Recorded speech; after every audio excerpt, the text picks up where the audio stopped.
আজ আমি বাঁকুড়া জেলার এক চাষি ভাইয়ের জমিতে এসেছি সিমের। দেখতে পাচ্ছেন সিমের খুব অল্প সময়ের মধ্যে প্রচুর পরিমাণ গাছটা গ্রোথ হয়ে গেছে এবং ফুল জালিও চলে এসছে। সিম আজকে দেখতে পাবেন, কারণ আজ সকালে হারভেস্টিং করে হাটে গেছে, সঙ্গে যে কটা সিম ছিল চলে গেছে, কিন্তু গাছের যা গ্রোথ দেখতে পাচ্ছি আলটিমেটলি সত্যি দেখার মতো। এখানে চলছে কেবুস্টার সিম, এই সাইজের এই জাতের সিমটা দেখতে পাচ্ছেন, এই জাতের সিমটা, এই জাতের সিমটা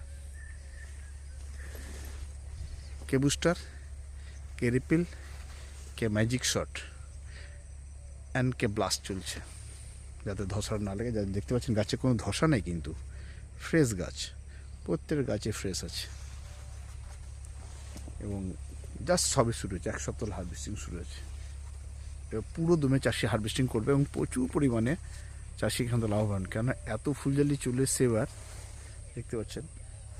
এবং কেবুস্টারের অস্বাভাবিক রেজাল্ট পেয়ে গেছেন।